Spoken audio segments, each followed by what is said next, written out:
Hello friends, इस YouTube video के thumbnail में आपने देख ही लिया होगा कि आज का टॉपिक क्या है, टेंस है। और आपको मन किया होगा कि भाई हम स्किप कर देंगे कि हमने तो बहुत ही अच्छी टेंस की वीडियोस हमने देखी है, किताबें हमने पढ़ी है, बहुत सारे हमने क्वेश्चन सॉल्व किया है।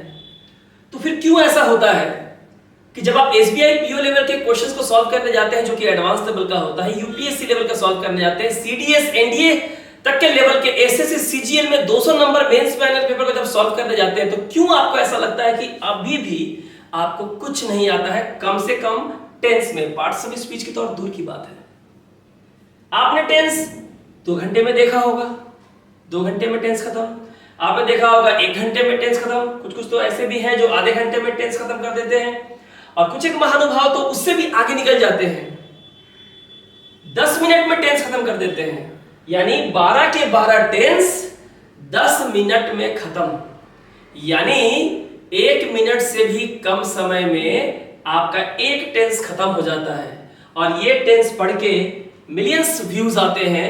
लेकिन सोचिए उन स्टूडेंट के साथ क्या होता है जो इस तरह की वीडियोस देख के उनका जो रहा सहा टेंस का नॉलेज है वो भी खराब हो जाता है। क्या आपने कभी सोचा है कि आप जब एग्जाम्स देने जाते हैं, कॉम्पिटिटिव एग्जाम जैसे एडवांस लेवल के एग्जाम, जहां SBI PO, IBPS PO, CDS NDA, UPSC, West Bengal civil service, state public service commission की जब हाई लेवल के और लेटेस्ट पैटर्न, अलग अलग तरह के क्वेश्चंस, अजीबोगरीब क्वेश्चंस जो टेंस पे बेस्ड होके आते हैं, आप वहां एक भी क्वेश्चन सॉल्व नहीं कर पाते हैं। ऐसे कितने परसेंट लोग बच्चे होते हैं जो टेंस बेस्ड क्वेश्चन सही तरीके से कर पाते हैं? क्योंकि उनको टेंस का कभी भी प्रॉपर नॉलेज नहीं दिया गया उन्हें। अगर मैं कहूंगा, मैं गलत नहीं कहूं, मैं ये नहीं कह रहा हूं किसी ने गलत पढ़ाया है, लेकिन कभी भी आपको पूरा और सही तरीके से नहीं पढ़ाया गया है। यानी टेंस को सीख लेने के बाद टेंस की सही एप्लीकेशन कहाँ है, और सिर्फ एप्लीकेशन हिंदी को इंग्लिश करना नहीं होता है, उससे केवल आप टेंस के कंस्ट्रक्शन को सीखते हैं। लेकिन टेंस का सही इस्तेमाल तब होता है जब टेंस पे बेस्ड करके बेसिक से लेके एडवांस लेवल के वो क्वेश्चन जो प्रीवियस ईयर में सारे एग्जाम्स में आए हुए हैं, SBI PO जैसे हाई लेवल एग्जाम्स में आते हैं, CDS NDA SSC CGL के मेंस के 200 नंबर पेपर में, इंग्लिश पेपर में आते हैं, जब वो क्वेश्चंस आप आसानी से और हंसते हंसते कर लेते हैं, तब आप समझिए कि आपने सही मायने में टेंस को आपने सीखा है। और यही चीज आज मैं आपको इस वीडियो में सिखाने जा रहा हूं। ये एकदम लेटेस्ट वीडियो है जहां पे आप केवल टेंस नहीं सीखेंगे, बल्कि इसके पूरे इतिहास को जानेंगे, इसके एप्लीकेशन को समझेंगे, इसको यूज को समझेंगे। टेंस की पूरी सीरीज चलेगी, 12 के 12 टेंस की पूरी सीरीज चलेगी, और जब टेंस का पूरा सीरीज जब खत्म हो जाएगी, उसके बाद मैं शुरू करूंगा इसके यूजेस को, इसके एप्लीकेशंस को, जहां आप ये सीखेंगे कि हमने सही मायने में जो टेंस सीखा है, सही में उसको इस्तेमाल करते कैसे हैं, प्रीवियस ईयर क्वेश्चन सॉल्व कैसे करते हैं, चाहे एग्जामिनर कितने भी लेटेस्ट पैटर्न वाले क्वेश्चन ही क्यों न डाल दे। कोई मतलब नहीं है। आप में से हर एक स्टूडेंट जो मेरी इस वीडियो को शुरू से लेकर अंत तक और पूरी सीरीज को देखेगा, मैं गारंटी देता हूं, लाइफ टाइम गारंटी है। जी हां, लाइफ टाइम गारंटी है। टेंस को लेके आपको और कुछ देखने की जरूरत नहीं पड़ेगी। जी हां, मैं राजेश सर स्वागत करता हूं आप सबका मेरे YouTube चैनल काबिल एकेडमी पे। जी हां, जहां हम लोग आज पढ़ेंगे टेंस के बेहतरीन कॉन्सेप्ट, वे कॉन्सेप्ट जो आपसे छुपाए गए हैं, पूरे बताए नहीं गए हैं, आपको पूरा सिखाया नहीं गया है। आज मैं वो सारी कमियां आपको दूर कर दूंगा। मेरे साथ बने रहिएगा। लाइक, शेयर और सब्सक्राइब करना ना भूलें। कमेंट करके बताएं कि कैसा लगा आपको। ठीक है, चलिए शुरू करते हैं। टेंस सबसे पहले है टाइम एंड टेंस। जी हाँ, टेंस को तो हम बाद में सीखेंगे, लेकिन आपको पहले यह समझने की जरूरत है कि टाइम और टेंस क्या दोनों एक ही कॉन्सेप्ट है या दोनों अलग अलग कॉन्सेप्ट है। इसके कॉन्सेप्ट को समझना बहुत जरूरी है, तो ही जाके आप टेंस को बेहतर तरीके से समझ सकते हैं। चलिए शुरू करते हैं आज का क्लास काबिल academy. I am buying a car next year.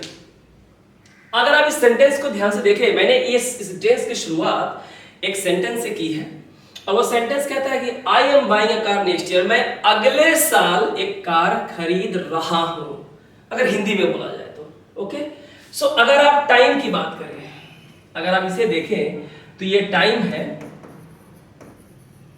और ये टाइम क्या दिया हुआ है? फ्यूचर टाइम दिया हुआ है।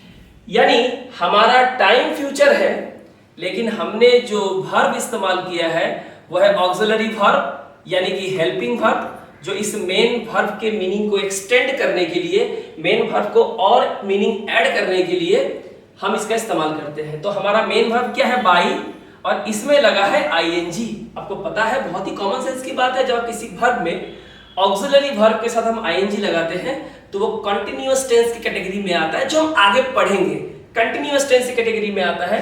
और जब आपका helping verb is am are हो और वर्ब में आईएनजी हो तो ये प्रेजेंट कंटिन्यूअस की कैटेगरी में आता है। जी हाँ, ये प्रेजेंट टेंस है। और प्रेजेंट टेंस की कौन सी टेंस है? प्रेजेंट कंटिन्यूअस टेंस की कैटेगरी में आता है। तो मेरा ये कहना है कि भाई जब हमारा टाइम फ्यूचर दिया हुआ है तो हम टेंस प्रेजेंट में क्यों यूज कर रहे हैं? यही तो जानना है ना टेंस में। सिर्फ यही नहीं, और भी बहुत सारी बातें हैं जो आपको जानना जरूरी है।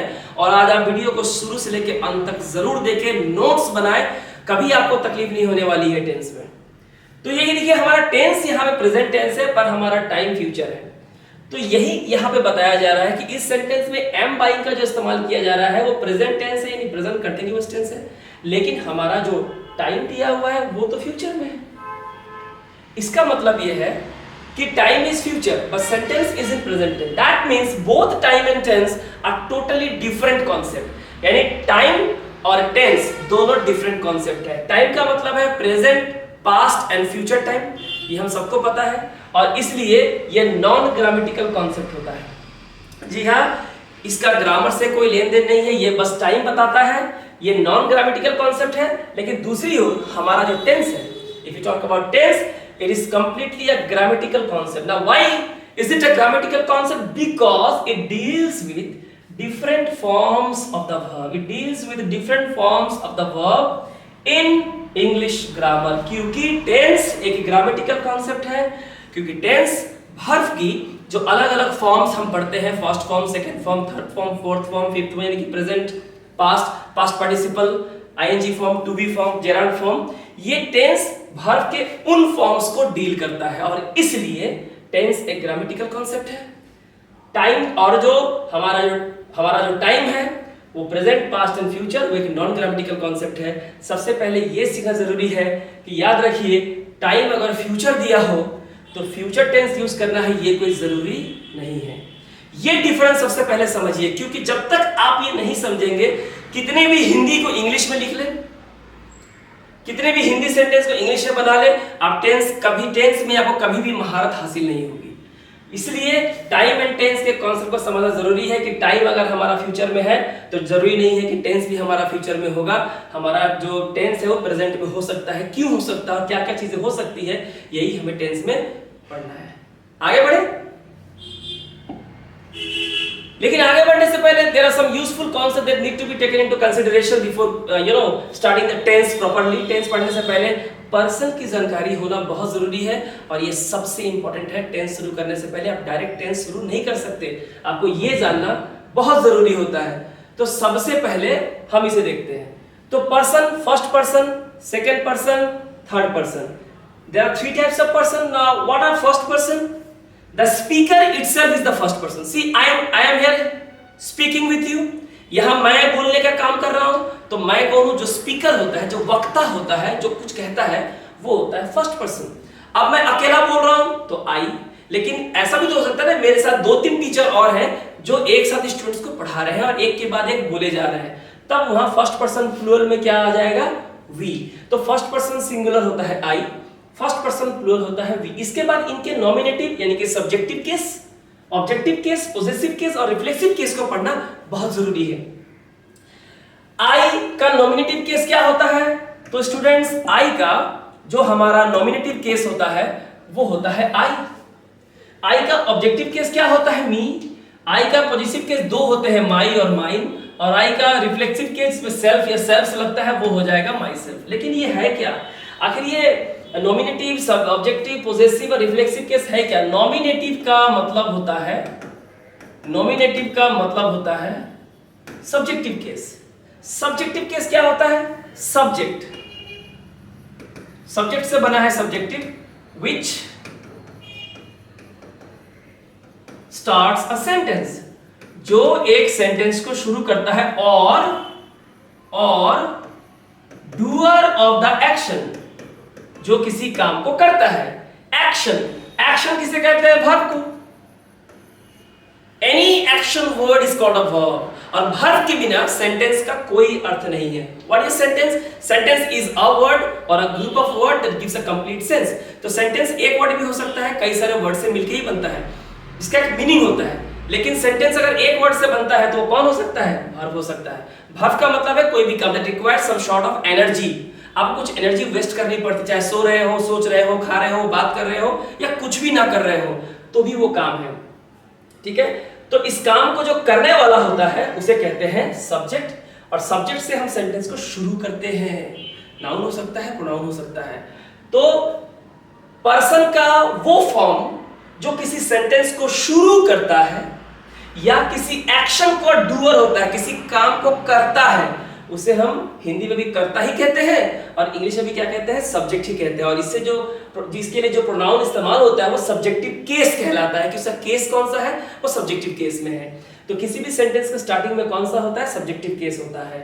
ठीक है, इसका ऑब्जेक्टिव केस क्या होता है? देखिए, सेंटेंस का जो स्ट्रक्चर होता है वो ऐसा होता है, सब्जेक्ट, फिर आता है वर्ब और फिर आता है ऑब्जेक्ट। ओके, तो सेंटेंस का स्टार्ट करता है subject and it is also doer of the action. Verb means action, इसे करने वाला सब्जेक्ट। वर्ब जो भी करता है, verb is an action word, काम को वर्ब कहते हैं। अब if there is something happening in the sentence, there must be someone who receives the result.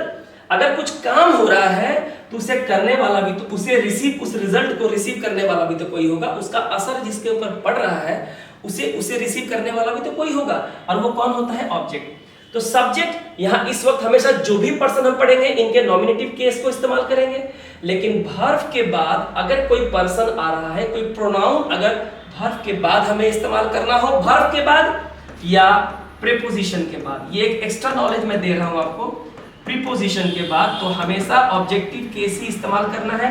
Verb के बाद भी इस्तेमाल करना है तो आपको ऑब्जेक्टिव केस ही इस्तेमाल करना है पर्सन का। ये बहुत इंपॉर्टेंट है। तो हम वर्ब के बाद आई नहीं लिख सकते। हमें अगर वर्ब के बाद आई के किसी फॉर्म को अगर लिखना है तो वो केवल और केवल कौन होगा? मी। जी हाँ, मी के अलावा और कोई भी नहीं होगा, पॉसिबल ही नहीं है।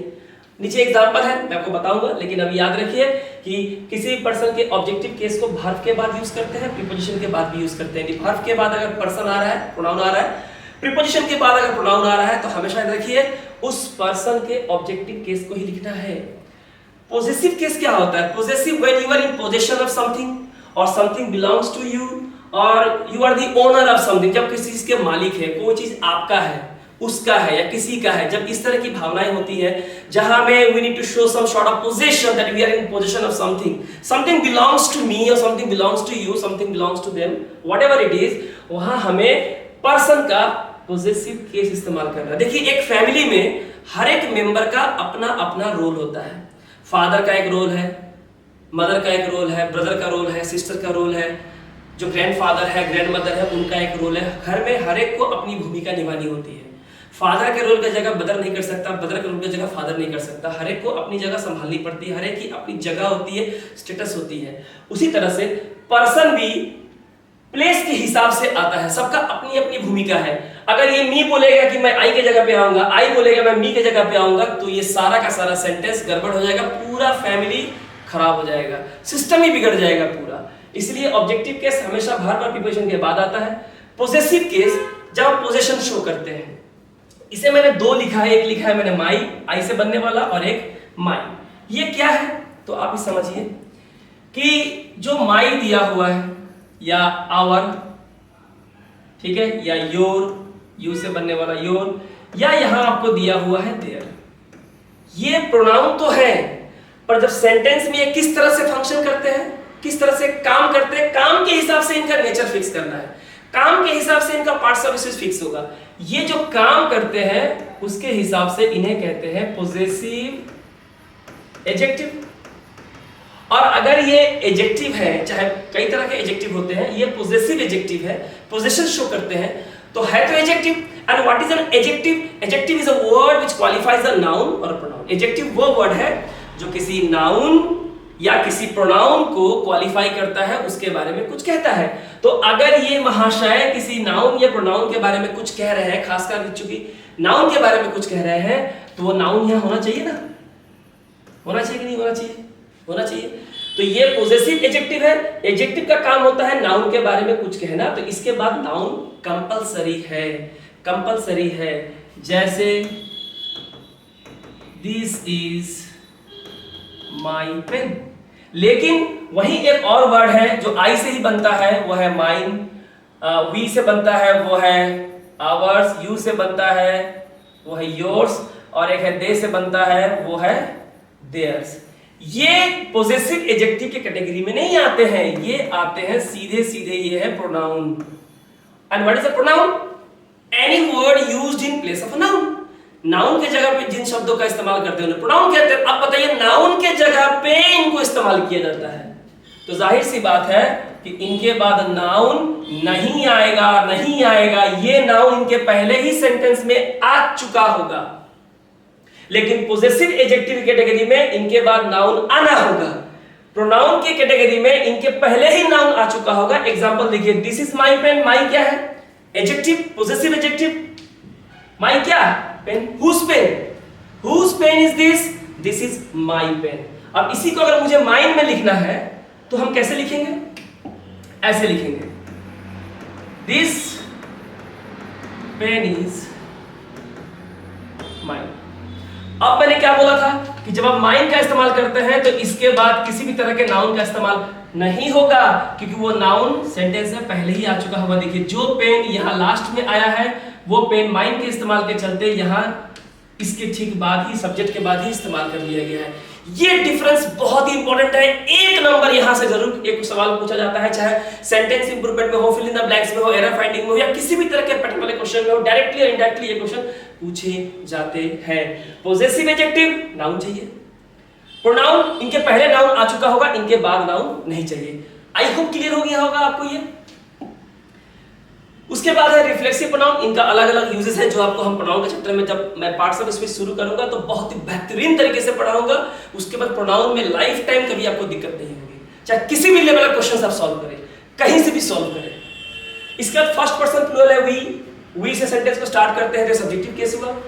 वर्ब या प्रीपोजिशन के बाद जो आता है वो ऑब्जेक्टिव केस होगा, तो वी का अस आएगा वर्ब के बाद, प्रीपोजिशन के बाद। पॉजिटिव केस जो मैंने अभी सिखाया आपको। रिफ्लेक्सिव हो गया आवरसेल्फ, क्योंकि ये प्लूरल वर्ड है, सेल्फ नहीं होगा, सेल्फ्स होगा। सेकंड पर्सन किसे कहते हैं? द लिसनर और the audience, those who listen to the speaker are called second person. जैसे कि आप लोग मेरी बात सुन रहे हैं, आप सभी मेरी बात सुन रहे हैं, तो मैं स्पीकर फर्स्ट पर्सन हुआ, और आप लोग जो श्रोता लोग हैं, जो लिसनर हैं, आप लोग हुए सेकंड पर्सन। तो एक आदमी हो, अगर एक आदमी हो सुनने वाला, तो भी उन्हें सिंगुलर में भी हम लोग क्या कहते हैं? यू कहते हैं। और एक से अधिक आदमी हो तो प्लूरल में भी क्या कहते हैं? यू कहते हैं। यू से एक सेंटेंस को शुरू करते हैं, इसे सब्जेक्टिव केस भी यू होगा। यू से सेंटेंस खत्म भी होता है, यानी कि वर्ब के बाद जो ऑब्जेक्टिव केस आता है, प्रीपोजिशन के बाद जो ऑब्जेक्टिव केस आता है, वो भी यू ही होगा। चारों केस इसका सेम होता है। इसका पॉजिटिव केस योर, यानी कि पॉजिटिव एडजेक्टिव, इसके बाद नाउन की जरूरत है। और ये क्या है? योर्स, यानी कि प्रोनाउन, इसके बाद किसी नाउन की जरूरत नहीं, नाउन पहले ही आ चुका होगा। और योरसेल्व्स क्या हो जाता है? आपका रिफ्लेक्सिव प्रोनाउन। सबसे इंपॉर्टेंट और मोस्ट इंपॉर्टेंट जो है वो है आपका थर्ड पर्सन, जो बहुत ज्यादा वाइटल हो जाता है। थर्ड पर्सन किसे कहते हैं? Third person those person of whom we are talking about, जिनके बारे में कोई प्लेस हो, ऑब्जेक्ट हो, पर्सन हो, जो भी हो, जिनके बारे में हम बात कर रहे हैं, और जो इस वक्त आप और हम जो बात कर रहे हैं उस वक्त हमारे आसपास वो प्रेजेंट नहीं है, कहीं दूर है या नहीं है, किसी के बारे में बातें हो रही है, ठीक है? वो लड़का हो सकता है, लड़की हो सकता है, कोई प्लेस, ऑब्जेक्ट, एनिमल हो सकता है, सिंगुलर में, ठीक है? तो उसके लिए हम क्या यूज करेंगे? मेल के लिए ही, फीमेल के लिए she, and object, place, animal के लिए इट का इस्तेमाल करेंगे। लेकिन अगर जिनके बारे में बात कर रहे हैं अगर प्लूरल नंबर में है, दो या दो से ज्यादा है, तो हम क्या इस्तेमाल करेंगे? हम दे का इस्तेमाल करेंगे। तो ये हो गया third person plural. Third person singular ही हो गया। ही के जगह हम सिंगुलर नाम भी लिख सकते हैं, हम राम लिख सकते हैं, हम आदित्य लिख सकते हैं, है ना, हम रोहन लिख सकते हैं, ये सब हो गया। लेकिन आप राम एंड रोहन नहीं बोल सकते। राम एंड रोहन अगर आप बोलते हैं तो थर्ड पर्सन तो है, पर ये प्लूरल की कैटेगरी में आ जाए, क्योंकि एंड से दो लोग हो गए। कितने लोग हो गए? दो लोग हो गए। इसलिए हम Ram and Rohan third person singular नहीं बोलेंगे। राम एंड रोहन, सीता एंड गीता, ये सब क्या आ जाएगा? थर्ड पर्सन प्लूरल में। हम बात कर रहे हैं थर्ड पर्सन सिंगुलर की। तो ही या किसी का नाम शी या किसी लड़की का नाम सिंगुलर के नाम, इट या किसी एनिमल, किसी प्लेस, किसी ऑब्जेक्ट का सिंगुलर का नाम, और थर्ड पर्सन प्लूरल हो जाता है हमारा दे। ठीक है, तो ही से सब्जेक्टिव केस होता है ही, ऑब्जेक्टिव केस बनता है हिम, पॉजेसिव बनता है हिज और रिफ्लेक्सिव बनता है हिमसेल्फ। शी से उसी तरह से हम बनता है शी, हर, हर्स, हर्सेल्फ। यहाँ भी हर क्या है, पॉजेसिव एडजेक्टिव है, इसके बाद नाउन की जरूरत है, और हर्स प्रोनाउन है, इसके पहले ही नाउन आ चुका होगा, और हर्सेल्फ। इट जिसका सेम यू की तरह ही इसका सब्जेक्टिव केस भी सेम होता है, ऑब्जेक्टिव केस भी सेम होता है, यानी वर्ब के पहले भी इट आता है, वर्ब के बाद में भी इट आता है। इसका जो पॉजेसिव केस है वो है आपका इट्स, और इटसेल्फ हो गया इसका रिफ्लेक्सिव फॉर्म। इसके बाद हम बात करते हैं थर्ड पर्सन प्लूरल नंबर की, जो है दे। तो दे से हम सेंटेंस को शुरू करते हैं तो दे लिखेंगे। दे से, दे का वो कौन सा फॉर्म जिस सेंटेंस को हम खत्म करते हैं या वर्ब के बाद हम इस्तेमाल करते हैं एज एन ऑब्जेक्ट, या प्रीपोजिशन के बाद करते हैं as an object of the preposition, वो होता है देम। ठीक है, देयर पॉजेसिव एडजेक्टिव है, इसके बाद नाउन चाहिए, और देयर्स प्रोनाउन है, इसके पहले नाउन आ चुका होगा, मैं बार बार रिपीट कर रहा हूं, एंड देमसेल्व्स जो हो गया, ये हो गया इसका रिफ्लेक्सिव फॉर्म। तो ये हो गए पर्सन जिनको जाने बिना टेंस पढ़ना बिल्कुल भी सही नहीं है। It will be a crime if you are studying tense without having a proper knowledge of these persons। ये बहुत ही हैंडी है, बहुत ही काम की चीज है, पहले ये जानना जरूरी है। सो don't be a criminal, be a good student. पहले चीजों को पढ़ें, बेसिक पढ़ें, तो ही आप, सिर्फ बेसिक इज एडवांस, जो बेसिक होता है वही एडवांस होता है। एडवांस कुछ अलग से नहीं होता, जमीन फाड़ के आकाश को चीर के कोई एडवांस नहीं आता, जो बेसिक होता है वही एडवांस होता है। देखिए, मैंने यहाँ कुछ एग्जांपल्स आपको दे रखे हैं, और ये एग्जांपल्स आप देखें, काफी अच्छे एग्जांपल्स हैं। तो क्या दिया हुआ है, ही स्टडीज हार्ड, है ना, he studies hard for the examination. देखिए, स्टडी यानी पढ़ना, ये वर्ब है, ये वर्ब है, वर्ब है यानी क्या है, एक्शन, कोई काम हो रहा है। अगर सेंटेंस में कुछ काम हो रहा है तो उस काम को करने वाला होगा। If there is some sort of action is going, there must be a doer of the action. उसे करने वाला भी तो कोई होगा, तो करने वाला जो होगा वो वर्ब के बाद थोड़ी ना आएगा, वो सेंटेंस के फर्स्ट में आएगा, क्योंकि वो काम करते he, is the doer of the action. He कौन है, सब्जेक्ट है, और ही क्या है, ही जो सब्जेक्ट है उसका सब्जेक्टिव केस है। आप बताओ, मैंने क्या कहा था, ही सब्जेक्टिव केस है ही का।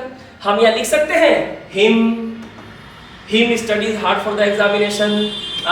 क्या लिख सकते हैं, them studies hard for the examination. क्या लिख सकते हैं, your studies hard for the examination. क्या मैं लिख सकते हैं, her studies hard for the examination. नहीं लिख सकते, क्योंकि ये इनका रोल कहीं और है, इन्हें हम इनके जगह इस्तेमाल नहीं कर सकते, बिल्कुल गलत है, हम इनका इस्तेमाल यहाँ पे नहीं कर सकते। I will write letter, same thing, will auxiliary verb है, राइट मेन वर्ब है। सेंटेंस शुरू किससे हो रहा है, आई से, क्योंकि राइट करने का काम आई कर रहा है, आई का नॉमिनेटिव केस हम यहाँ मी नहीं। क्या लिख सकते हैं, me will write a letter. कैसे लिख देंगे, जिसका जो रोल है वो वहां बैठेगा ना, जिसे जहां बैठने के लिए कहा गया है वो अपने प्लेस से बैठेगा, आप किसी को भी कहीं नहीं बिठा सकते, है ना। यू नो मी, अब देखिए अभी यू सेंटेंस शुरू हुआ है क्योंकि ये वर्ब है, तो ये कौन हुआ, सब्जेक्टिव केस। अब यहां आप लिख सकते हैं you know I, you know he, you know she, you know they. नहीं, ये सब्जेक्टिव केस है, इनका जगह सेंटेंस के शुरुआत में है, वर्ब के बाद या प्रीपोजिशन के बाद इनका जगह नहीं है। ठीक है, तो यहाँ पे मी होगा, you know me, you know him, you know them, you know her, they know him. यहां देखिए ही से क्या बना हमारा हिम, क्योंकि ये अगर ये वर्ब है तो हमें वर्ब के बाद जो भी प्रोनाउन यूज करना है उसका ऑब्जेक्टिव केस यूज करना है। अगर हमें ही यूज करना था तो ही का ऑब्जेक्टिव केस कौन होता है, हिम यूज करना है। हम यहाँ पे ही का इस्तेमाल नहीं कर सकते, क्योंकि ही की जगह वर्ब के बाद नहीं है, वर्ब के पहले है, to start the sentence as a doer of the action. तो ये चीजें हैं, और ये मैंने आपको बताया, दिस इज माई पेन। ठीक है, दिस इज माई पेन, क्योंकि ये माई क्या है, ये जो माई है ये आपका पॉजेसिव एडजेक्टिव है, और पॉजेसिव एडजेक्टिव किसी नाउन को क्वालिफाई करता है, तो इसके बाद नाउन चाहिए। लेकिन इसी आई से बनने वाला माई और आई से बनने वाला माइन, ये माइन क्या है, प्रोनाउन है, और इसके बाद किसी नाउन की जरूरत नहीं होती है, क्योंकि वो नाउन पहले ही आ चुका होता है। जो पेन लास्ट में आया था वो पेन पहले आ गया, क्योंकि हमने माई की जगह किसे यूज किया, माइन को यूज किया। सो टेंस को शुरू करने से पहले हमें प्रॉपरली पर्सन को जानना और समझना बहुत जरूरी है, उतना ही जरूरी जितना टेंस को जानना जरूरी है। क्योंकि अगर आप इसे नहीं पढ़ते हैं ना, तो नॉलेज कैसा हो जाएगा, अरे पर्सन तो हमें आता है, और ये जो ईगो होता है ना अंदर में, यही ले डूबता है एग्जाम में। और इसीलिए बहुत सारे लाखों की संख्या में ऐसे स्टूडेंट हैं जिनका 0.5, 0.25, 0.1.5, 0.75 जैसे उनका मार्क्स जो है, उनका एग्जाम जो है वो फेल हो जाते हैं। और 0.5, 0.25 से पास होके भी क्या करेंगे, मेंस तो खराब ही होने वाला है। क्योंकि अगर प्रीलिम्स में अगर आप 0.5 से पास हो रहे हैं तो आपका जो नॉलेज है वो प्रॉपर नहीं है मेंस के लिए, आप मेंस फेल कर जाएंगे। तो अगर प्रीलिम्स पास करनी है तो कम से कम 15 से 16 नंबर आप एक्सेस लाइए, जितना पासिंग मार्क्स है उससे एक्सेस लाइए, तब समझ में आता है कि आप मेंस के लिए भी पूरी तरह से प्रिपेयर्ड हैं। क्योंकि ये लक्षण होते हैं और यही टेंस आपको सिखाता है प्रॉपरली। इसलिए इस टेंस को देखिए जो मैं सिखा रहा हूं, ताकि आपके टेंस के पूरे नॉलेज को क्लियर कर सकूं। आगे बढ़ेंगे, सबसे इंपॉर्टेंट टेंस। अब शुरू करते हैं टेंस, और यहां से I will guarantee you that your life will change and I will change the way you look at the tense। आप जिस तरीके से आज तक टेंस को देखते थे, टेंस को समझते थे, टेंस को जानते थे, वो पूरा दृष्टिकोण आपका बदल जाएगा। विश्वास कीजिए, मैं गारंटी दे रहा हूँ, वारंटी नहीं, कि आपका टेंस का कॉन्सेप्ट बिल्कुल ही बदल जाने वाला है। और आज के बाद टेंस से आने वाले कोई भी सवाल आप चुटकियों में सॉल्व करेंगे। पूरा टेंस की सीरीज देखिए, उसके बाद जब मेरे टेंस की एप्लीकेशंस आएंगी, क्वेश्चंस आएंगे, अलग अलग पैटर्न के क्वेश्चन में सॉल्व करूंगा, तब आपको बहुत मजा आने वाला है। टेंस तो पता है हमें, टेंस 3 तरह के होते हैं, present tense, past tense, future. बहुत ही आसान है, 3 तरह के होते हैं, एक प्रेजेंट टाइम का, एक पास्ट टेंस का और एक फ्यूचर टेंस का। हर एक टेंस के 4 हिस्से होते हैं, सिंपल और इंडेफिनिट टेंस, कंटिन्यूअस और प्रोग्रेसिव टेंस, परफेक्ट और complete tense, perfect continuous tense. इसका मतलब क्या है, अगर प्रेजेंट को पढ़ेंगे तो प्रेजेंट सिंपल और प्रेजेंट इंडेफिनिट, प्रेजेंट कंटिन्यूअस और प्रेजेंट प्रोग्रेसिव, प्रेजेंट परफेक्ट और present complete tense, present perfect continuous. तो प्रेजेंट के 4, इसी पास्ट के 4 और इसी तरह से फ्यूचर के भी 4 टेंस होते हैं। तो कुल 12 टेंस हैं पढ़ने हैं और प्रॉपर तरीके से पढ़ने हैं। तो सबसे पहले एंड सबसे important, if you take into consideration my point of view, I think present indefinite tense is the most important tense among all the 12 tenses that we are going to discuss in our series of tense। सबसे important और सबसे important, सबसे जरूरी tense है। तो शुरू करते हैं हमारा सबसे important टॉपिक जो है present indefinite tense। तो सबसे पहले हम इसके कंस्ट्रक्शन को देखते हैं जो सबसे इंपॉर्टेंट है। अफर्मेटिव सेंटेंस यानी कि जो पॉजिटिव सेंस देता है, फुल स्टॉप से एंड होने वाला sentence that ends with a full stop. इसके सेंटेंस को यानी इस टेंस में अगर हम किस सेंटेंस को कंस्ट्रक्ट करते हैं, किस सेंटेंस को करेंगे वो बाद में देखेंगे, वो यूजेस में आएगा, एप्लीकेशन में आएगा। तो सबसे पहले हमें देना क्या होता है, तो सबसे पहले फ्रेंड्स हमें देना होता है सब्जेक्ट। सबसे पहले हमारा आएगा सब्जेक्ट। सब्जेक्ट के बाद फॉलो होगा हमारा मेन वर्ब, जो कि अपने फर्स्ट फॉर्म में होगा, यानी जो बेस फॉर्म है, जो प्रेजेंट फॉर्म है, इसे कहते हैं present, past participle, first form, second form, third form. तो मेन वर्ब अपने फर्स्ट फॉर्म में होगा। इस मेन वर्ब के साथ हम या तो एस ऐड करेंगे या ईएस ऐड करेंगे, पर उसकी कंडीशन ये है कि आपका ये जो सब्जेक्ट है, यानी जिससे आप सेंटेंस को स्टार्ट कर रहे हैं, अगर ये प्रोनाउन है, नाउन नहीं, अगर ये प्रोनाउन है, ठीक है, और ये या नाउन भी हो, तो अगर ये थर्ड पर्सन सिंगुलर नंबर की कैटेगरी में फॉल करता है, यानी अभी आपको मैंने बताया था ही, शी, इट, ठीक है, and any person name singular, any person name in singular.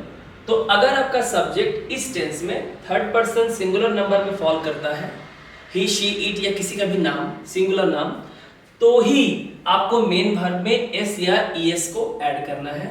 और अगर नहीं है, अगर ये सब्जेक्ट केवल आई है, वी है, यू है, दे है, तो हमें इसके साथ केवल वर्ब की फर्स्ट फॉर्म ही यूज करनी है।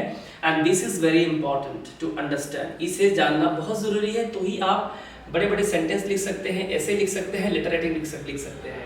तो सब्जेक्ट, मेन वर्ब की फर्स्ट फॉर्म, एस और ईएस तब जोड़ना है जब आपका subject third person singular number को बिलोंग करता हो, यानी इस कैटेगरी में हो। और अगर नहीं है तो सिर्फ वर्ब को बेस फॉर्म में ही रखना है, फॉलोड बाय अगर कोई ऑब्जेक्ट है तो हमें देना है, नहीं है तो हमें नहीं देना है, ended with a full stop. अब आते हैं नेगेटिव सेंटेंस में। नेगेटिव सेंटेंस भी काफी इंपॉर्टेंट है। इस टेंस का जहां तक सवाल है ये काफी इंपॉर्टेंट हो जाता है। नेगेटिव में क्या है, same started with the subject.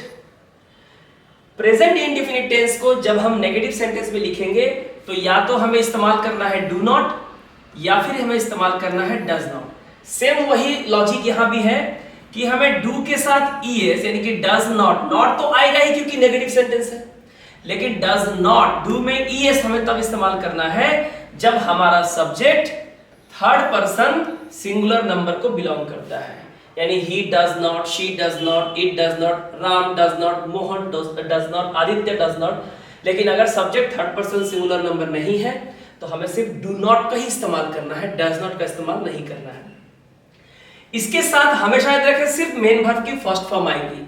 यहां दोबारा हमें मेन वर्ब के साथ एस और एस का इस्तेमाल नहीं करना है, क्योंकि इसके साथ जो एस और एस आने वाला था सब्जेक्ट के थर्ड पर्सन सिंगुलर नंबर में होने के कारण वो एस और एस डू के साथ ऑलरेडी आ चुका है, तो दोबारा हमें यहां लगाने की जरूरत नहीं है। ये बहुत इंपॉर्टेंट पॉइंट है।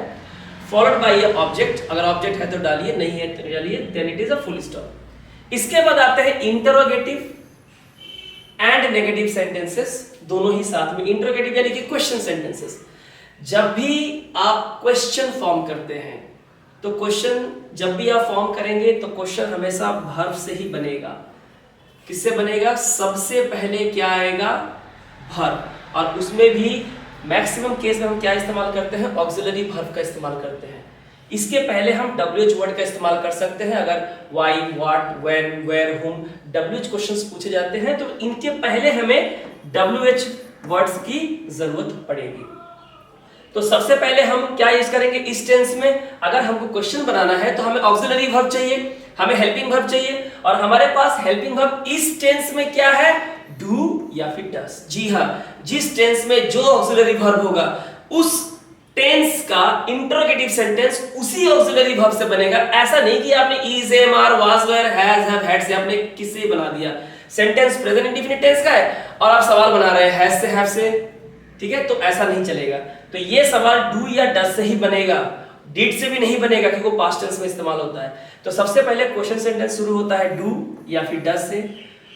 डस कब इस्तेमाल करेंगे? जब हमारा subject third person singular number होगा। Same logic. और अगर नहीं है तो डू का इस्तेमाल करेंगे। सो डू और डस प्लस सब्जेक्ट। अगर नेगेटिव है क्वेश्चन मार्क के साथ साथ, क्वेश्चन सेंटेंस होने के साथ साथ अगर कोई नेगेटिव सेंस भी आ रहा है तो हम नॉट का इस्तेमाल करेंगे, अदरवाइज नहीं है तो नहीं करेंगे। लेकिन अगर करेंगे तो सब्जेक्ट और मेन वर्ब के बीच में इसका इस्तेमाल करेंगे।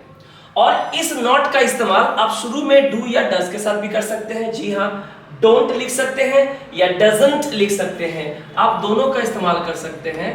डोंट या फिर डजंट का इस्तेमाल कर सकते हैं, ठीक है। और अगर नहीं करना चाहते तो सब्जेक्ट और मेन वर्ब के बीच में इसे आपको रखना होगा, ये बहुत जरूरी है। ये सेंटेंस का कंस्ट्रक्शन है। प्लस ऑब्जेक्ट आएगी अगर है तो, followed by a question mark, क्योंकि ये इंटरोगेटिव सेंटेंस है। तो ये था इसका बेसिक कंस्ट्रक्शन जो बहुत जरूरी है समझना। इसके बाद हम कुछ एग्जांपल्स ले लेते हैं और एग्जांपल्स लेके आपको चीजें और भी बेहतर तरीके से समझ में आने लगेगी। एक फॉर्मूला जो मैं लिखाया अभी, जो कंस्ट्रक्शन का जो ये तरीका सिखाया मैंने, ये कोई फॉर्मूला नहीं है बल्कि ये कॉन्सेप्ट है। आपको सेंटेंस को ऐसे ही सजा के लिखना है। सबसे पहले ही है, ही, शी, इट, कुछ भी हो, हमने यहाँ पे सब्जेक्ट जो यूज किया है ही, शी, इट, सुमन, रोहन, अगर आप ध्यान दें तो ये सारे सब्जेक्ट जो है वो थर्ड पर्सन सिंगुलर नंबर के हैं। आपको याद होगा ये सब थर्ड पर्सन सिंगुलर नंबर के हैं। अगर ये थर्ड पर्सन सिंगुलर नंबर है और हमें प्रेजेंट इंडेफिनिट टेंस में इस सेंटेंस को लिखना है तो हमने अभी कहा था कि सब्जेक्ट के बाद क्या आएगा? Main verb. और मेन वर्ब में आपको एस या ईएस लगाना होगा तब जब आपका subject third person singular number है। तो हमारा सब्जेक्ट सारे के सारे थर्ड पर्सन सिंगुलर नंबर है, हमने स्लैश करके लिखा है, किसी एक को इस्तेमाल कर सकते हैं। तो गो में हमारा क्या लगेगा? ईएस लग जाएगा। और ये अगर नहीं होता, आई, वी, यू, दे ऐसे प्रोनाउन का इस्तेमाल होता तब हम यहाँ लिखते गो। पर इनके साथ हमें क्या लिखना होगा? गोज इस टेंस में टू सिनेमा एवरी संडे। ये एवरी संडे का क्या फंडा है ये हम पढ़ाएंगे यूजेस में। पहले कोई एग्जांपल देख लेते हैं। तो ये था अफर्मेटिव एग्जांपल। अब देखते हैं नेगेटिव। इसी सेंटेंस को अगर नेगेटिव में लिखना हो तो कैसे लिखेंगे? ही, शी, इट, सुमन और रोहन। अगर हमें इसको नेगेटिव में लिखना है तो जो गोज दिया हुआ है हमें पता है कि नेगेटिव सेंटेंस में क्या लगाते हैं, या तो डू नॉट या तो डज नॉट। तो जितने भी सब्जेक्ट है इन पे डिपेंड करता है, और ये थर्ड पर्सन सिंगुलर नंबर है, इसलिए क्या हो जाएगा डज, और यहां हो जाएगा नॉट, डज नॉट, यहां हो जाएगा गो। गोज जो था, आप देखिए गोज जो था वो क्या हो गया, गो हो गया, क्योंकि गो के साथ जो एस और एस था वो ऑक्सिलरी वर्ब के साथ ऐड हो गया। तो मेन वर्ब हमेशा फर्स्ट फॉर्म में आएगा। जी हाँ, मेन वर्ब हमेशा फर्स्ट फॉर्म बेस फॉर्म में आएगा। Does not go to cinema every Sunday and other thing remains constant. बाकी सब कुछ जो जैसे था वैसे ही रहेगा, सिर्फ चेंजेस क्या हुआ इन तीनों में। नेगेटिव था तो नॉट लग गया, जो डज आप डजंट भी लिख सकते हैं या डज नॉट भी लिख सकते हैं, और डू के साथ हमें ईएस लगाना है क्योंकि सब्जेक्ट हमारा थर्ड पर्सन सिंगुलर नंबर है, और जो गोस था वो गो हो जाएगा। ये था नेगेटिव सेंटेंस का एग्जांपल। अब देखते हैं इसी सेंटेंस को अगर हमें इंटरोगेटिव में कन्वर्ट करना है तो सबसे सवाल पूछना है। सवाल किससे पूछते हैं, आप ऑक्सिलरी वर्ब से सवाल पूछेंगे। तो ऑक्सिलरी वर्ब इस टेंस में कौन है, डज। तो हमने यहाँ क्या इस्तेमाल किया, डज। और डज ही क्यों इस्तेमाल किया, डू क्यों नहीं किया, क्योंकि इसके बाद जो आने वाला सब्जेक्ट है ही, शी, इट, सुमन, रोहन, ये सारे थर्ड पर्सन सिंगुलर हैं, और थर्ड पर्सन सिंगुलर नंबर अगर सब्जेक्ट हो तो शुरू होने वाला क्वेश्चन में जो डू और डज आएगा वो आएगा डज। डू का इस्तेमाल नहीं होगा। आई, यू, वी, दे का इस्तेमाल होता तो यहाँ पे हम डू का इस्तेमाल करते, और गो हो जाएगा क्योंकि गो में लगने वाला एस और एस शुरू के ऑक्सिलरी वर्ब डू के साथ ही लग चुका है, इसलिए गो अपने बेस फॉर्म में आएगा। To cinema every Sunday and then followed by a question mark, other thing remains constant only followed by a question mark, क्योंकि इंटरोगेटिव है। इसी को अगर हमें WH क्वेश्चन बनाना है, क्योंकि जब भी कोई सवाल आप ऑक्सिलरी वर्ब से पूछते हैं, जी हाँ, जब भी कोई सवाल आप हेल्पिंग वर्ब ऑक्सिलरी वर्ब से जब आप सवाल को पूछते हैं, तब आपका वो जो सवाल होता है वो होता है यस नो क्वेश्चन। ये क्या होता है, ये सवाल है, ये क्या सवाल है जिनका आंसर हाँ या ना में हम दे सकते हैं। तो ऐसे सवालों को हम यस नो क्वेश्चन कहते हैं जो ऑक्सिलरी वर्ब से शुरू होता है। लेकिन ठीक ऑक्सिलरी वर्ब के बाद पहले, ऑक्सिलरी वर्ब के ठीक पहले अगर आप कोई WH वर्ड इस्तेमाल करें, व्हाई, वेयर, हु, हुम, व्हिच, व्हेन, व्हाट, तब वही यस नो क्वेश्चन क्या बन जाता है, WH क्वेश्चन। यानी ऐसे सवाल जिनका आंसर आप हाँ या ना में नहीं दे सकते, आपको एक्सप्लेन करना होगा, आपको एलाबोरेट करना पड़ेगा। You have to say something in response to the question. आपको क्वेश्चन को रिस्पॉन्स देने के लिए कुछ कहना होगा। आप हाँ या ना या नॉडिंग करके कुछ नहीं कह सकते, सर हिला कुछ नहीं कह सकते। Why does he go to cinema every Sunday? Question mark. Now this is a typical example of WH question, क्योंकि यहाँ पे स्टार्टिंग WH है, बाकी देखिए सेम है, does he go to cinema every Sunday, other things remains constant followed by a question mark because it is WH question, we need a question mark. तो ये था प्रेजेंट इंडेफिनिट टेंस का construction. और कुछ important point है जो मैंने यहाँ पे आपके लिए लिख के रखे हैं, जैसे आई, वी, दे, यू या एनी प्लूरल नाउन जो सिंगुलर नहीं है, ठीक है, इनके साथ हमेशा जो मेन वर्ब आएगी वो हमेशा फर्स्ट फॉर्म में आएगी, जो मैंने कहा था बेस फॉर्म में आएगी। और अगर ही, शी, इट या कोई भी सिंगुलर नाम थर्ड पर्सन सिंगुलर कैटेगरी में आता है तो इसके साथ वर्ब की फर्स्ट फॉर्म में एस और एस लगाएंगे केवल इसी टेंस में, और 12 में से किसी भी टेंस में हम एस और एस का इस्तेमाल मेन वर्ब के साथ नहीं करते हैं, केवल इसी टेंस में करते हैं। और एक बहुत ही इंपॉर्टेंट पॉइंट जो आपको याद रखना है कि कभी भी कहीं भी इंग्लिश ग्रामर में आपने डू देखा, डिड देखा और डज देखा, डू, डिड, डज देखा है, तो इसके बाद जो मेन वर्ब आएगी, अगर ये ऑक्सिलरी वर्ब की तरह फंक्शन कर रही है, हेल्पिंग वर्ब की तरह फंक्शन कर रही है, तो किसे हेल्प करेगी, मेन वर्ब को।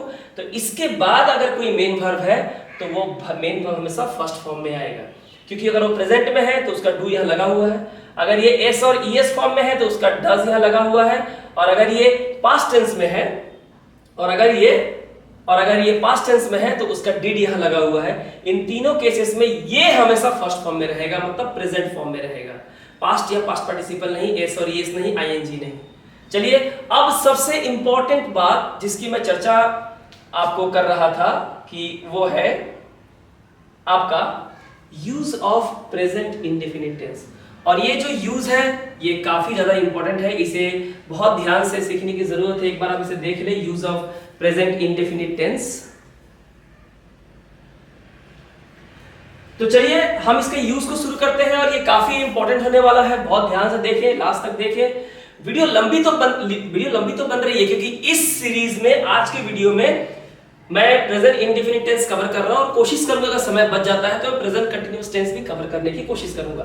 Use of present indefinite tense कहां यूज का मतलब है आखिर वो कौन से सेंटेंस हैं इस दुनिया के, या दिन भर हम ऐसी कौन सी बात कह देते हैं या सुन लेते हैं या पढ़ लेते हैं या लिख लेते हैं जिन्हें इस टेंस में लिखने की जरूरत है। आखिर वो है कौन सी बातें, और यही सबसे इंपॉर्टेंट है ना। This is the turning point of your life. यहां से बहुत ध्यान से सुनिए। For any sentences which expresses the sense of universal truth, पूरे विश्व में जो सच है, जिसे लोग सच मानते हैं, जो कभी झूठ नहीं हो सकता, जो पुराने जमाने से ही चलता आ रहा है ऐसा, और फैक्ट्स, कोई यूनिवर्सल ट्रूथ हो या कोई फैक्ट हो, तथ्य, किसी के बारे में कोई जानकारी देना हो, प्रिंसिपल, कोई सिद्धांत हो, उसूल हो, परमानेंट एक्टिविटी, ऐसा काम जो हमेशा से चलता आ रहा है और हमेशा वैसा ही होता रहेगा, रिपीटेड एक्टिविटी, कोई ऐसा काम जो आप एक फिक्स्ड इंटरवल ऑफ टाइम के बाद रिपीट करते हैं। जैसे ही वो समय आता है हर दिन आप वो काम करेंगे, अगले दिन फिर समय आएगा आप वही काम को रिपीट करेंगे, है ना। मतलब एक तरह का हैबिचुअल एक्शन जो आपकी आदत का हिस्सा है, या कोई रेगुलर एक्टिविटी जो आपको एज अ ह्यूमन बीइंग आपको रोज करना है। You have to do it each and every day because you are a human being, और ये आपका रूटीन एक्टिविटी है। मैथमेटिकल ऑपरेशन, कोई भी मैथमेटिक्स फैक्ट जो गणित के ऊपर डिपेंड करता है या साइंटिफिक फैक्ट है, साइंस पे बेस करके बनाया गया है, हम उन्हें इस टेंस में लिखते हैं।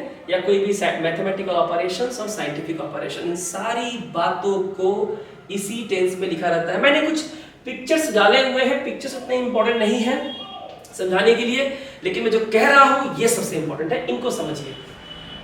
First, the sun rises in the east, यानी सूर्य पूरब में उदय होता है। बहुत ही कॉमन सेंटेंस है, पता नहीं आपने कितनी बार सुना होगा, है कि नहीं। तो सन राइजेस इन, मैंने एक पिक्चर दे दिया है। अब ये जो सेंटेंस है कि सूरज पूरब में उदय होता है, ये कैसी बात है? ये एक यूनिवर्सल ट्रूथ है, मानते हैं?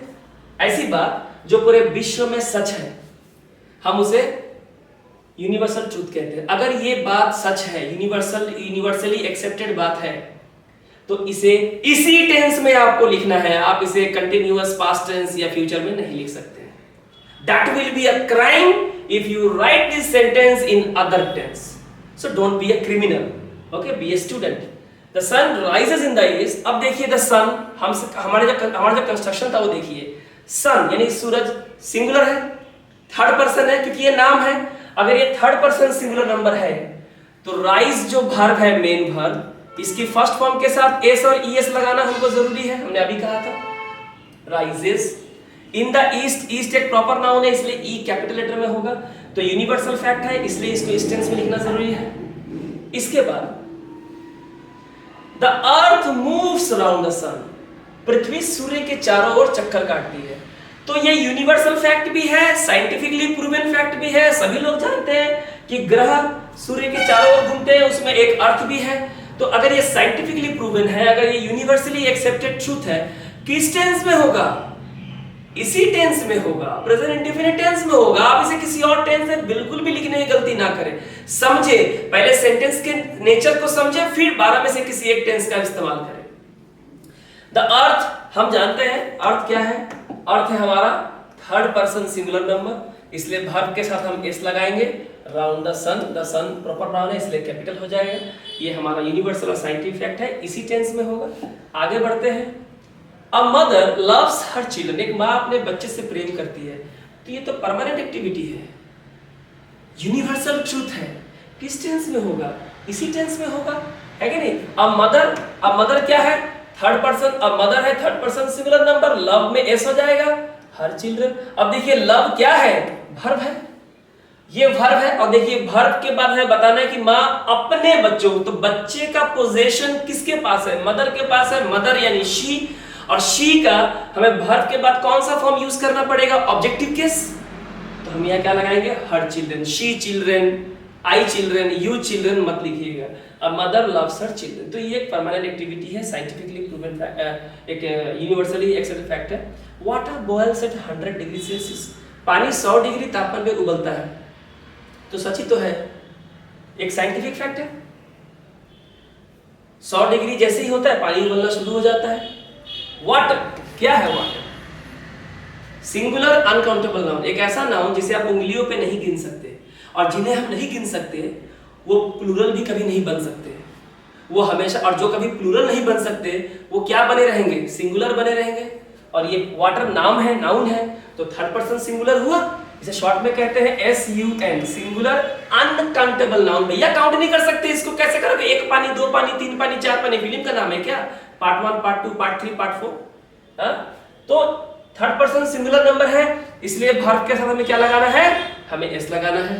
ओके, एट 100 डिग्री सेल्सियस तापमान है, तापमान के पहले हम प्रीपोजिशन एट का इस्तेमाल करते हैं, एक एक्स्ट्रा इंफॉर्मेशन है। तो साइंटिफिकली प्रूवन फैक्ट को भी हम इसी टेंस में लिखते हैं। आगे बढ़ते हैं, 2 and 2 makes 4, 2 और 2 4 होते हैं। ये क्या है, ये मैथमेटिकल फैक्ट है भाई, 2 और 2 5 तो होते नहीं है, होते होंगे तो बहुत अच्छा स्कूल है भाई, है ना। तो 2 and 2 makes 4, तो 2 and 2, अगर हम सब्जेक्ट को देखें तो आप कहेंगे भाई यहाँ पे मेक S क्यों है, यहाँ पे तो 2 and 2 बीच में एंड नामक कंजंक्शन है, इसे कहते हैं पेयर वर्ड्स। इसे क्या कहते हैं, पेयर वर्ड। जैसे कि आप सवेरे क्या खाते हैं, आप सवेरे खाते हैं ब्रेड एंड बटर, है ना। ऐसे वर्ड जो हमेशा एक साथ यूज होते हैं, इन्हें प्लूरल नहीं माना जाता, इन्हें पेयर वर्ड्स कहते हैं। जैसे कि हॉर्स एंड कैरेज, घोड़ा गाड़ी, ये सारे क्या है, पेयर वर्ड्स है, हम इन्हें अलग अलग यूज नहीं कर सकते। और भी एग्जांपल है,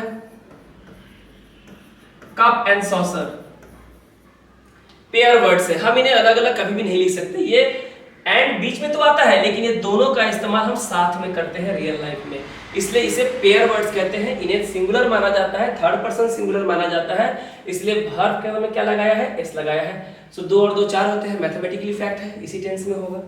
Rahul goes to bed at 9 PM every day, भाई हर दिन राहुल जो है 9 बजे बिस्तर पे चला जाता है, 9 बजेगा वो सो जाए। कोई भी घर में आएगा, राहुल कहाँ है, राहुल तो सो गया, क्यों, 9 बजे हर दिन सोता है, उसकी आदत है, आदत है, हैबिचुअल एक्टिविटी है, रिपीटेड एक्टिविटी है, रूटीन वर्क है, रेगुलर वर्क है, इसी टेंस में होगा।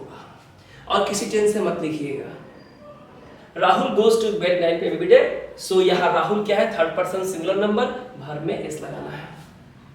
टाइमिंग दिया हुआ है, एट लगेगा, ठीक है, गोज टू बेड सो गया।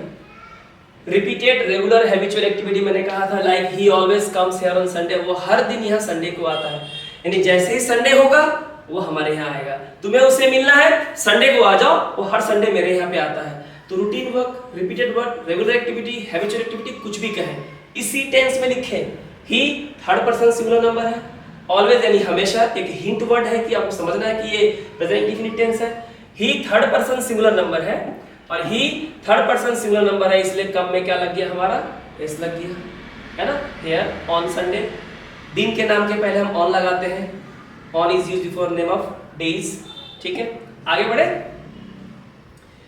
और भी एग्जांपल है हैबिचुअल एक्टिविटी के जो आपको समझाने के लिए मैंने दिए हैं कि ही टेक्स कॉफी विदाउट शुगर, वो बिना चीनी के चाय, वो बिना चीनी के कॉफी पीता है, तो वो हैबिचुअल एक्टिविटी है भाई, मैं मुझे कॉफी में चीनी नहीं चाहिए, I like to take coffee without sugar. तो यहाँ पे ही थर्ड पर्सन है, टेक में S लग जाएगा।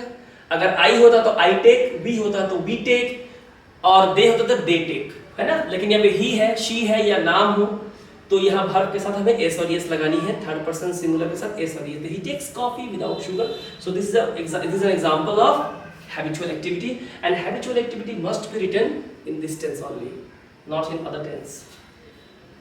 An interpreter translates from one language into another. जो इंटरप्रेटर होता है वो एक भाषा को दूसरे भाषा में कन्वर्ट करता है। ये जो मैंने एग्जांपल लिया है, आपको कुछ समझाना है। ऊपर जितने मैंने यूज बताए हैं एप्लीकेशन, वो अलग, और इसका महत्व बिल्कुल अलग।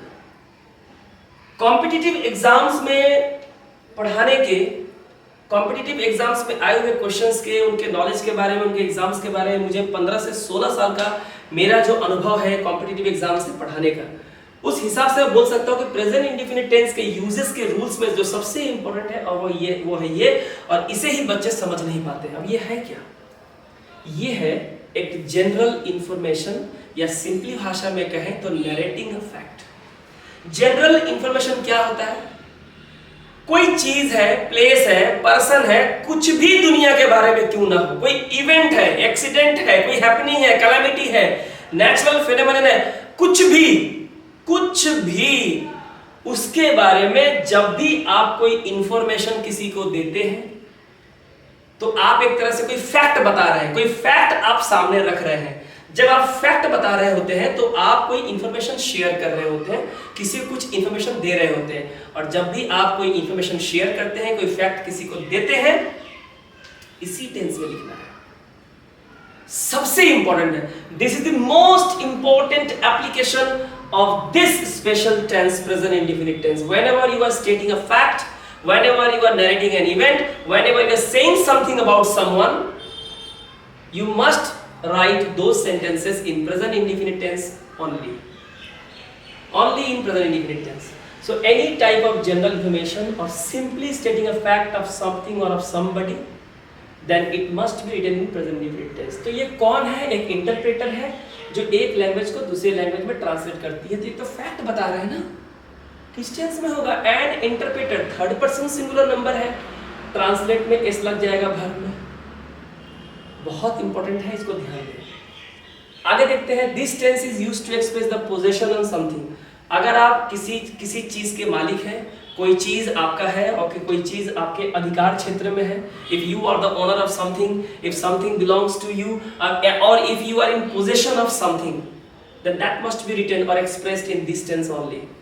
Like this house belongs to me. Now this house, एक घर, सिंगुलर, थर्ड पर्सन, नाम, वर्ब में is।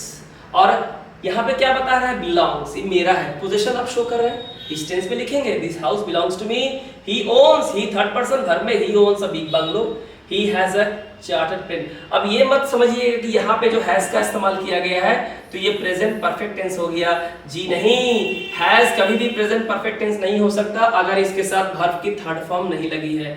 has और have के साथ जब आप वर्ब की थर्ड फॉर्म इस्तेमाल करते हैं तब जाके वो प्रेजेंट परफेक्ट टेंस होता है। यहाँ पे ये केवल क्या है? प्रेजेंट टेंस है। जी हाँ, Ram is a good boy, अब इज भी लगा सकते हैं, लेकिन Ram is going to school नहीं कह सकते क्योंकि वो प्रेजेंट कंटिन्यूअस टेंस हो जाएगा। ठीक है, आगे देखते हैं। तो यहाँ पे बिलोंग्स, ओन्स, हैज, ये जो बिलोंग्स, ठीक है, या ओन्स या हैज, ये क्या दिखा रहा है? ये पोजेशंस दिखा रहा है। और जब पोजेशंस दिखाया जाता है, ओनरशिप दिखाया जाता है, तब वो प्रेजेंट इंडेफिनिट टेंस में होता है। It's very important. आगे देखते हैं, to express human feelings, emotions and mental activity.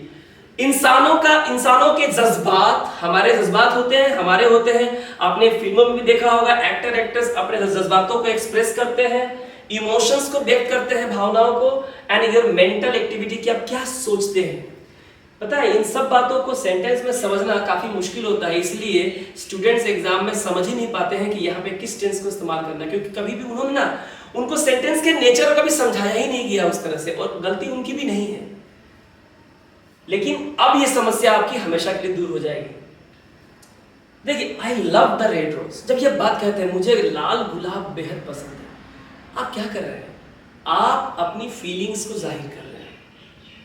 मुझे लाल गुलाब, आपने किसी के हाथ में लाल गुलाब देखा तो I love red rose, this is your mental activity, this is your emotions, this is your feeling. और जब इस तरह की भावनाएं जब आती हैं तब आपको प्रेजेंट इंडेफिनिट टेंस का ही रुख करना चाहिए। आई थर्ड पर्सन सिंगुलर नंबर नहीं है, फर्स्ट पर्सन सिंगुलर है, इसलिए लव होगा। अगर यहाँ ही होता लव्स हो जाता। वी लव आवर कंट्री, हम अपने देश से प्यार करते हैं, and we can sacrifice ourselves for the sake of our country. अपने देश के लिए हम जान भी दे सकते हैं। जब इस तरह की बातें आप कहते हैं ना, तो क्या कहते हैं? आप अपने फीलिंग्स को एक्सप्रेस करते हैं, आप अपने इमोशंस को जाहिर करते हैं, आपके दिमाग में क्या चल रहा है वो जाहिर करते हैं। Present indefinite tense, we love our country, love पे एस नहीं होगा क्योंकि we third person singular number नहीं है, फर्स्ट पर्सन प्लूरल नंबर है। यहां देखिए, ये नाराज है लेकिन ये इसकी बातों को समझ रही है। Feelings, Suman understands my problem, Suman मेरे जज्बात को समझती है। इस चीज को समझने के लिए आपको इसके पीछे की फीलिंग्स को समझना बहुत जरूरी हो जाता है। इसके फीलिंग को समझना बहुत जरूरी है कि सुमन अंडरस्टैंड्स माई प्रॉब्लम। आपने फिल्मों में कई बार डायलॉग देखा होगा, KGF 1 में भी जब उस महिला के हाथ से, बच्चे के हाथ से वो जो पाव रोटी जब बन है नीचे गिर जाता है, तब वहां पे यश जो ये कहता है कि आज 1 रुपए या 2 रुपए के पाव के लिए तुम इतना कुछ झेल रही हो, तो मैं तुम्हारी भावना को समझ सकता हूँ। जब ये कहता है कि मैं तुम्हारी भावना को समझ सकता हूँ, ये फीलिंग से जो वो कहता है ना, ये फीलिंग इसी टेंस में आनी है। ये फीलिंग इसी टेंस में आनी है। मैं समझ सकता हूँ आज तुम्हारे साथ क्या गुजर रही है। आप जो फीलिंग एक्सप्रेस करते हैं ना इसी टेंस में। सुमन थर्ड पर्सन सिंगुलर है, अंडरस्टैंड में एस लग जाएगा। आई होप आपको ये क्लियर हो गया। Same, I don't think he is a thief, I don't, Rahul trusts in him. The above sentence shows humans' feelings, emotions, and mental thinking and its activities. So these things must be done in present indefinite tense, not in other tenses. Now moving to phone number is very important. This tense is used to express pre-planned and fixed program that might happen in future time. So in order to do this, we use present indefinite tense, but time in future. जो time and tense को शुरू करने से पहले मैंने कहा था कि यहाँ पे इस तरह के सेंटेंस में जहाँ पे कोई काम होने वाला है, लेकिन वो काम आपने पहले से प्री प्लान किया हुआ है कि फ्यूचर में टाइम फ्यूचर होगा और वो आने वाले समय में आप ये काम करने वाले हैं, आप ये काम करने वाले हैं, तो पहले से प्री प्लान है। करेंगे या फ्यूचर में, पर प्लानिंग आपने पहले ही कर रखी है। प्रेजेंट इंडेफिनिट टेंस में ही लिखना है और इसे आप प्रेजेंट कंटिन्यूअस टेंस में भी लिख सकते हैं, प्रेजेंट इंडेफिनिट टेंस में भी लिख सकते हैं, प्रेजेंट कंटिन्यूअस टेंस में भी लिख सकते हैं। जबकि इसमें टाइम क्या होता है, फ्यूचर होता है, लेकिन पहले से आपने फिक्स्ड कर लिया है कि मैं ये करने वाला हूं। Example, the chief minister of West Bengal comes in Hashimara tomorrow.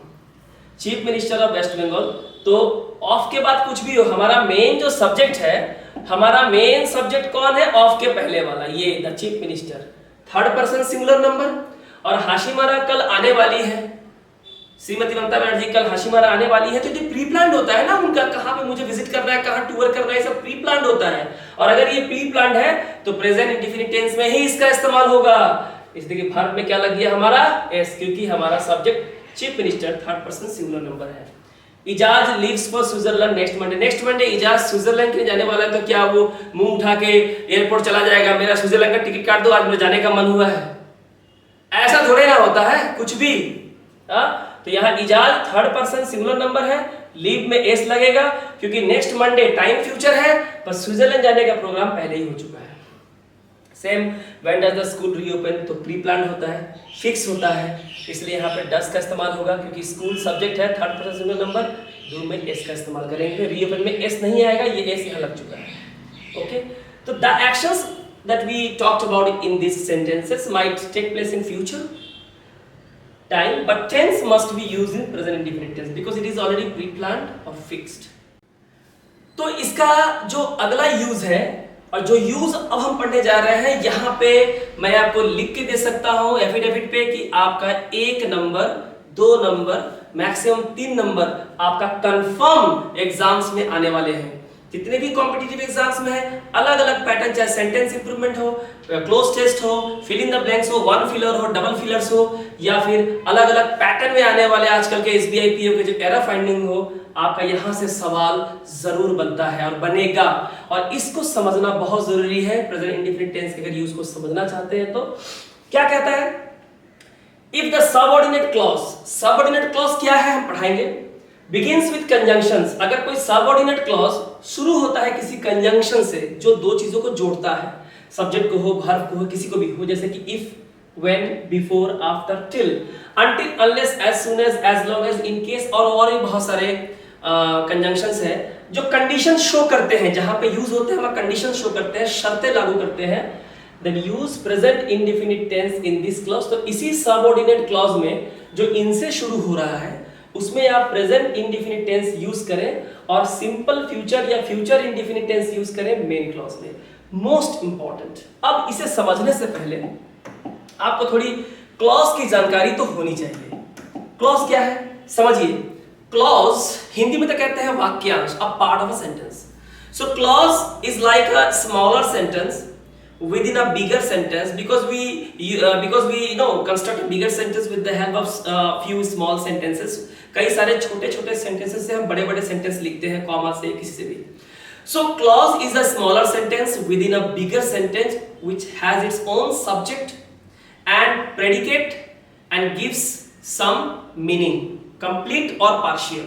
clause क्या होता है, बड़े से सेंटेंस का वे छोटे छोटे हिस्से, यानी छोटा छोटा सेंटेंस जिसे क्लॉज कहते हैं, इनका अपना एक सब्जेक्ट होता है, डूअर ऑफ द एक्शन, और सब्जेक्ट को छोड़ के बाकी जो बच जाता है वर्ब एंड अदर, वो सारा क्या में आता है, प्रेडिकेट।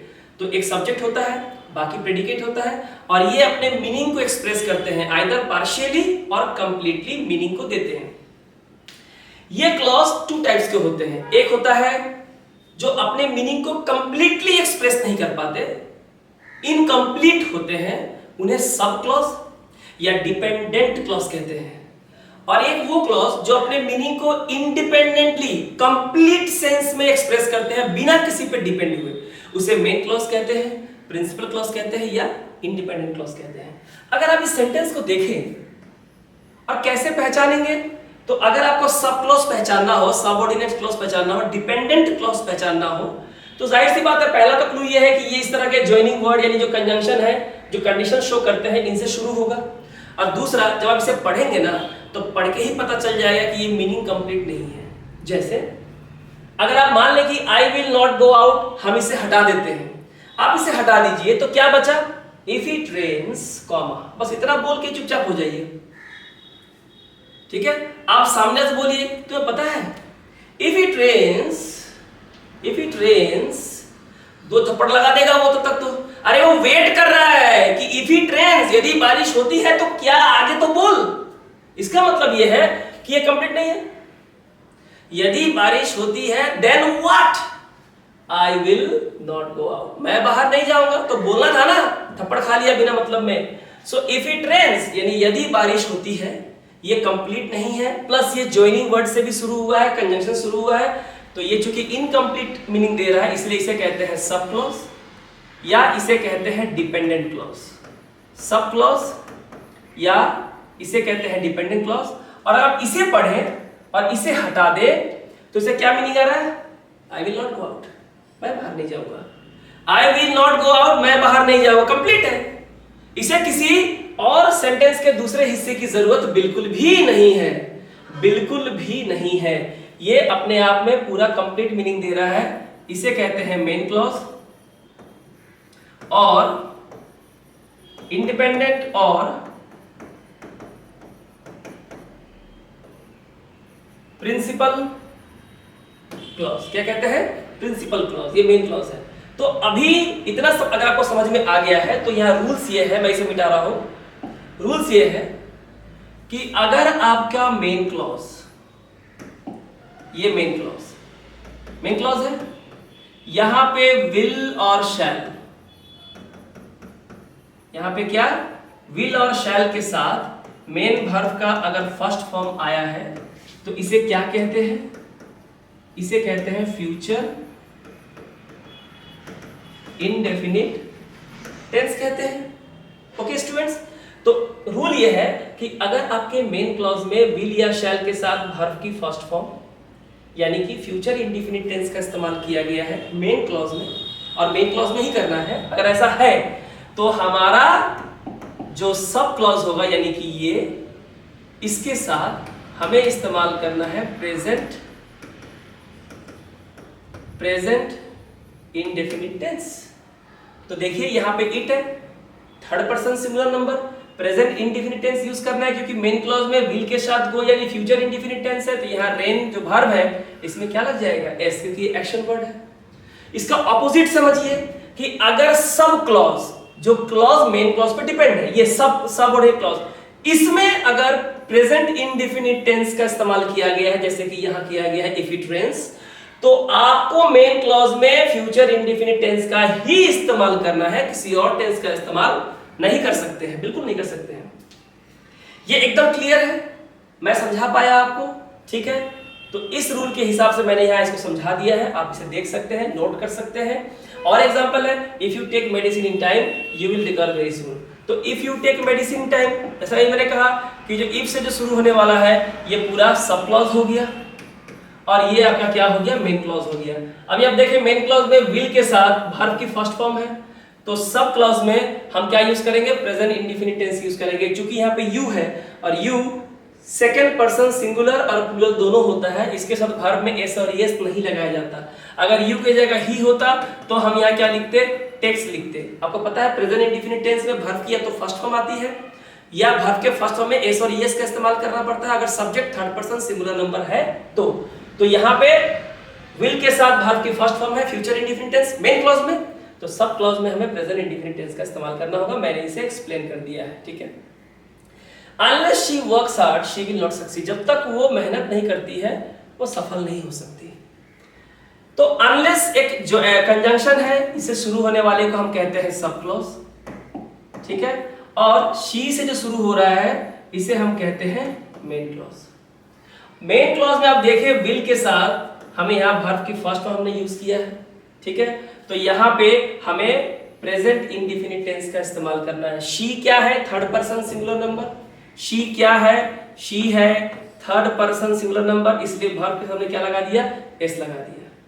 क्लियर है? तो सब क्लॉज में या फिर सब क्लॉज में अगर प्रेजेंट इंडेफिनिट टेंस है तो main clause future indefinite tense नहीं होगा। इसके अलावा कुछ एक्स्ट्रा इंफॉर्मेशन ये है, ये अनलेस वर्ड्स को देखिए, इस तरह के और भी कई सारे वर्ड्स होते हैं। अनलेस होता है, अनटिल होता है, rarely, बेयरली, hardly, scarcely etcetera.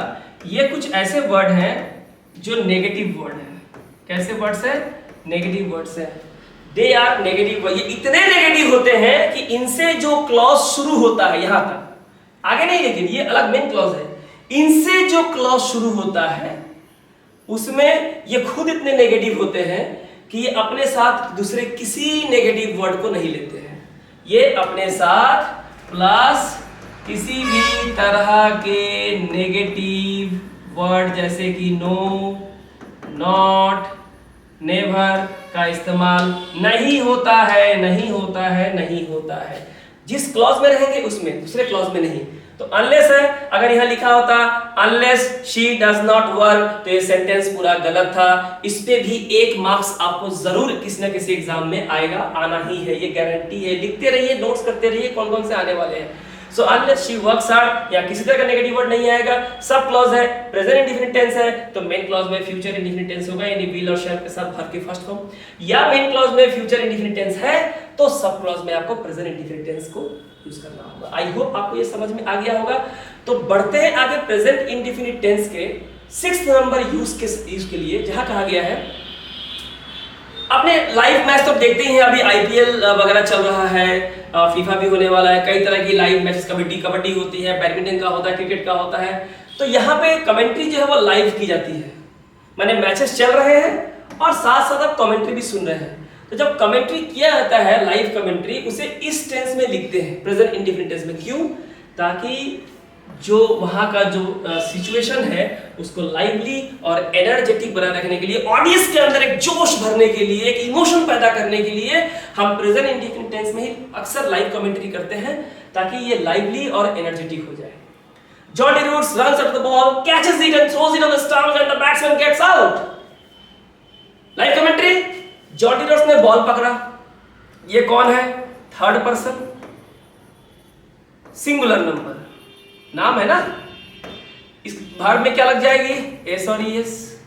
Catches, कौन कैच करता है? जॉनी रूट्स, वर्ब में एस है। कौन थ्रो करता है? जॉनी रूट्स, एस है। कहां थ्रो करता है? स्टंप पे। एंड द बैट्समैन, बैट्समैन कौन है? Third person singular number. और यहां भी क्या लगा? गेट्स का क्या लगा हमारा? एस लगा। तो लाइव कमेंट्री करने के लिए हम प्रेजेंट इंडेफिनिट टेंस का इस्तेमाल करते हैं। Shoaib Akhtar throws, Shoaib third person singular number, throw में क्या लग गया? S. The ball, Sachin third person singular number, moves a beat. Shoaib Akhtar ने थ्रो किया, बॉल को थ्रो किया, सचिन थोड़ा सा हटे, ठीक है, and hits, Sachin hits, Sachin moves, hits the ball and it माने कौन? Ball, third person singular number, disappear, इसमें एस लगा, इनटू द क्राउड। तो ये होता है सिचुएशंस को काफी लाइवली और एनर्जेटिक बनाने का तरीका, और इसलिए इसी टेंस में हम इस लाइव कमेंट्री को लिखते हैं ताकि जोश भरा सके, यू नो। इसका जो लास्ट यूज है बहुत ही इंपॉर्टेंट है, और वो है exclamatory sentences starts with here and there contains present indefinite tense. यानी कि एक्सक्लामेटरी सेंटेंस जिसके अंत में हम एक्सक्लामेशन साइन देखते हैं, लेकिन जरूरी नहीं है कि वहां प्रेजेंट इंडेफिनिट टेंस ही हो। एक्सक्लामेशन साइन देखना है और शुरू किससे होगा? हेयर या देयर से। वैसे जगह पे हमें प्रेजेंट इंडेफिनिट टेंस का इस्तेमाल होता है। अक्सर ऐसा होता है ना आप लोगों के साथ कि आप लोग दो दोस्त बैठे हुए हैं और तीसरे किसी दोस्त का काफी देर से आप वेट कर रहे हैं और आपको KGF पार्ट 2 देखने जाना है और काफी देर हो रही है, जल्दी नहीं पहुंचेंगे तो टिकट नहीं मिलेंगी, काफी गुस्सा आ रहा है, काफी देर से इंतजार कर रहे हैं, अब आ रहे हैं, अब आ रहे हैं, अब आ रहे हैं, बैठे बैठे बैठे अचानक से वो दिख जाता है। क्या आप तो आपका एक्सप्रेशन क्या आता है? अरे लो आ गया आ गया आ गया, देखो अभी अभी आ गया, देखो बस से उतरा, है कि नहीं? तो ये जो एक्सप्रेशन होता है ये हम हेयर और देयर से एक्सप्रेस करते हैं। हेयर शी कम्स, लो आ गई। तो ये जो आपने बोला ना एक्सप्रेशन, ये जरूरी है। जब तक आप एक्सप्रेशन के जरिए सेंटेंस को नहीं पढ़ोगे ना तब तक तो टेंस पढ़ना बहुत मुश्किल है। टेंस को एक्सप्रेशन के साथ पढ़ना है, फीलिंग के साथ पढ़ना, जो फीलिंग उसके अंदर है। तो here she comes, there, there के बाद कोई सब्जेक्ट नहीं है, there goes the train, train ही सब्जेक्ट है। कौन चला गया? अरे ट्रेन चली गई यार, ट्रेन चली गई। जो बोलते हैं ना ये एक्सक्लेमेटरी सेंटेंस नहीं बोलना है, देयर से बोलना है। देयर कौन गया? ट्रेन, ट्रेन ही एक्चुअली यहाँ सब्जेक्ट है। Train third person singular number है इसलिए goes. Here comes the chairman, कौन आया? भले ही वर्ब के बाद इस्तेमाल किया गया पर एक्चुअल सब्जेक्ट हेयर से ही बताया जा रहा है जो कि चेयरमैन है। म्युनिसिपल कॉर्पोरेशन के चेयरमैन आ गए, अचानक से आ गए। तो here comes the chairman of the municipal corporation. तो जब भी एक्सक्लेमेटरी सेंटेंस हेयर और देयर से शुरू होता है और वहां पे इस तरह की एक सडन फीलिंग को हम एक्सप्रेस करते हैं, you know, ended with an exclamation sign, then we must use the present indefinite tense to write this type of sentences. तो स्टूडेंट्स कैसा लगा आपको ये पहला क्लास? आज प्रेजेंट इंडेफिनिट टेंस पे मैंने बहुत ज्यादा एलाबोरेट किया क्योंकि देखिए टेंस कुछ ऐसा नहीं है, सीरियसली मैं आपसे कह रहा हूं, इट इज नॉट समथिंग कि जिसे आपने 2 घंटे में पूरा टेंस खत्म कर दिया, 1 घंटे में, आधे घंटे में और 10 मिनट में तो और महान वाली बात हो जाती है। इस फील्ड में कॉम्पिटिटिव एग्जाम्स के स्टूडेंट्स को पढ़ाने की फील्ड में 15 से 16 साल का मुझे अनुभव है।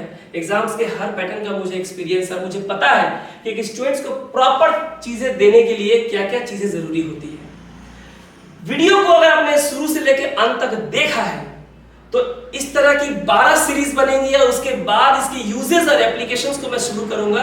हालांकि इसके बाद जो प्रेजेंट कंटीन्यूअस टेंस पढ़ाने जा रहा हूं अगले वीडियो में इंतजार कीजिए। प्रेजेंट कंटीन्यूअस टेंस जैसे ही खत्म होगा ठीक उसके अंत में, अंत की वीडियो को जरूर देखिएगा जहां मैं प्रेजेंट इंडेफिनिट और प्रेजेंट कंटीन्यूअस को मिला के एग्जाम से कुछ क्वेश्चंस को मैंने लिया है कि कैसे सिचुएशन बेस्ड क्वेश्चन पे टेंस को अप्लाई करते हैं। 2000 पोस्ट के लिए लाखों लोग अप्लाई करते हैं, क्यों? 2000 की सिलेक्शन होती है, वो 2000 में क्या क्वालिटी है, वो क्वालिटी आप में आनी चाहिए। ये बहुत जरूरी है। ये जो मैं यूज करने जा रहा हूं अगले वीडियो में, इसको जरूर देखिएगा। वीडियो को बहुत मेहनत लगती है इस तरह के प्रेजेंटेशंस को बनाने के लिए।